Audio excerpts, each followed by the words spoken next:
একটা সমস্যা তৈরি হয়েছে যেই নিট নিয়ে, এই যে সারা ভারতবর্ষ জুড়ে চলছে, পশ্চিমবঙ্গ তো এটা হচ্ছে, সমস্ত পরীক্ষার্থীরা কি ঠিকঠাক পরীক্ষা দিতে পারছে বলে আপনার মনে হয়? দেখুন, আমাদের স্টেট পার্টি ছিল, আরও 5টা স্টেট। আমরা সুপ্রিম কোর্টে এই জন্যই গিয়েছিলাম যে আজকে ছাত্রছাত্রীদের খুব অসুবিধায় পড়ে আছে, তারা খুবই প্রবলেমেটিক, এবং our students are in a great trouble. So many students are being totally deprived. They are not able to attend the G exam also. That's why we requested central government so many times to appeal or to review the matter again, so that the students who are being deprived, they should not be deprived.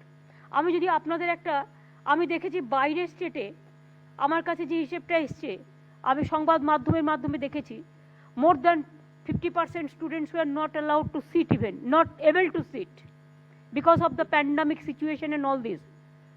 আমার স্টেটে যেমন আমি এটা খবর নিলাম, in G exam yesterday there were 4,652 candidates. Of these only 1,167, means 25% attended. Thus 75% candidates could not attend in West Bengal itself. আমরা কিন্তু যেভাবে ইনস্ট্রাকশন দিয়েছে আমরা অ্যারেঞ্জমেন্ট করে রেখেছিলাম, কিন্তু যদি আমি আমার নিজের রাজ্যে দেখি 75% স্টুডেন্ট জির তারা অ্যাটেন্ড করতে পারলো না, তারপরে তারা তো ডিপ্রাইভ হলো। তো তাদের জন্য কয়েকটা দিন ডেফার করলে কি মহাভারত অশুদ্ধ হতো? এত জেদ কেন, এত অহংভাব কেন, এত ইগোইস্ট কেন? ছাত্রছাত্রীদের ভবিষ্যৎ নষ্ট করার অধিকারটা কে দিল? ছাত্রছাত্রীরা তো বলেনি যে পরীক্ষা দেব না, বলেছিল আমাদের একটু ডেফার করে দাও। এখন এই কোভিড সিচুয়েশনে আমার শরীর স্বাস্থ্য নিয়ে যেখানে প্রশ্ন, আমি কেরিয়ার তৈরি করতে গিয়ে আমার জীবনটাই যদি চলে যায়, তারা এইটুকু অ্যাপিল করেছিল। তারা বলেছিল এটাকে ডেফার করে দাও, পোস্টপন করো, হাতে টাইম দাও। তো দেখছেন তো আমরা যেটা বলেছিলাম সেটা কি ভুল বলেছিলাম? এটা তো আমরা অর্গানাইজ করিনি, এটা সেন্ট্রাল গভর্নমেন্ট অর্গানাইজ করে। তাতে আমি তো আমার রাজ্যের ফিগারটা দিলাম, 25% অ্যাটেন্ড করতে পেরেছে, 75% ছেলেমেয়েরা অ্যাটেন্ড করতে পারেনি। তাদের জন্য আমার খুব দুঃখ হচ্ছে, আমার কষ্ট হচ্ছে, আমি খুবই শকড। এবং আমি এগেইন সেন্ট্রাল গভর্নমেন্টকে বলবো তাদের রিভিউ করে দেখা উচিত যে কতজন স্টুডেন্টের মধ্যে কতজন স্টুডেন্ট বিভিন্ন স্টেটে অ্যাটেন্ড করতে পেরেছে, এবং যারা পারেনি, যারা পেরেছেও, তাদের কথাটা ভাবা উচিত বলে আমি মনে করি।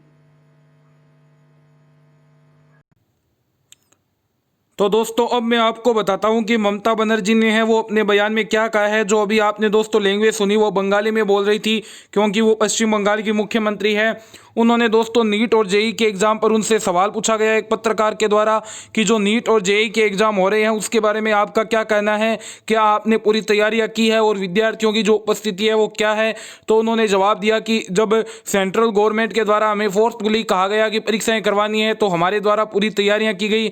हमने अपने अकॉर्डिंग है वो जितनी स्ट्रिक्ट तरीके से है वो पालना की जा सकती है SOP की वो पालना की, लेकिन फिर भी विद्यार्थी है वो उपस्थिति उनकी बहुत ही ज़्यादा कम रह रही है, क्योंकि अधिकांश एरियाज में है वो बाढ़ आई हुई है और साथ ही साथ में कंटेनमेंट जोन में लॉकडाउन की स्थिति है। कोरोना के केसेज रोज़ 80,000 के करीबन आ रहे हैं। उन्होंने दोस्तों अपने स्टेट का ही एग्जाम्पल दिया। उन्होंने कहा कि यदि मैं बात करूं पश्चिम बंगाल की तो वहां पर 4,652 जने हैं वो पंजीकृत थे दोस्तों। पहले दिन के जो जेईई मेंस के एग्जाम है उसमें से दोस्तों केवल 1167 अभ्यर्थी है वो ही परीक्षा देने पहुंचे। यानी दोस्तों मैं आपको यदि बात बताऊं तो केवल 25% अभ्यर्थी ही है वो परीक्षा देने पहुंचे हैं, यानी हर 4 में से 3 अभ्यर्थियों ने है वो परीक्षाएं नहीं दी है। तो फिर आप कैसे कह सकते हैं कि आपने परीक्षाओं का सफल आयोजन किया है? अधिकतम जो विद्यार्थी है वो परीक्षा देने पहुंच ही नहीं रहे हैं। और पूरे भारत की भी यदि हम स्थिति देखें तो दोस्तों जो 1 सितंबर को एग्जाम हुआ था उसमें 50% से ज़्यादा विद्यार्थी अनुपस्थित रहे थे, तो फिर उसको किस प्रकार से एक सक्सेसफुल एग्जाम माना जा सकता है? इसको लेकर के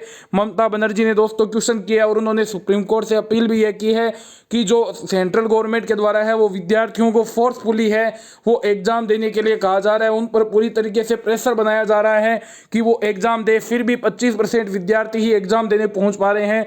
वो जो 25% विद्यार्थी है वो भी उन्हें पहुंचना पड़ रहा है क्योंकि सेंट्रल गवर्नमेंट ने उन्हें फोर्सफुली कहा है कि आप अपना परीक्षाएं दीजिए, वरना अपना 1 साल आप है वो बर्बाद कर दीजिए। जो रमेश पोखरियाल निशंक जी शिक्षा मंत्री जी के द्वारा बात की जा रही थी कि 85% से अधिक विद्यार्थियों ने है वो एडमिट कार्ड डाउनलोड कर लिया है, इसका मतलब है कि वो सभी परीक्षाएं देना चाहते हैं। और उन्होंने आगे दोस्तों ये भी कहा था कि 100% उपस्थिति है वो रहेगी, लेकिन जो पहले दिन का क्रेज देखने को मिला उसके अकॉर्डिंग तो बिल्कुल भी 100% को छोड़ करके आधे से ज़्यादा विद्यार्थी है वो भी उपस्थित नहीं रहे। तो किस प्रकार से उन विद्यार्थियों को जो परीक्षाएं हुई है उनको सक्सेसफुल कहा जा सकता है, इसको लेकर ममता बनर्जी ने क्वेश्चन किया और सुप्रीम कोर्ट से उन्होंने फिर से अपील की कि अभी परीक्षाओं को है वो पोस्टपोन कर दिया जाना चाहिए, क्योंकि इस स्थिति में परीक्षाएं लेना खतरे से खाली नहीं है।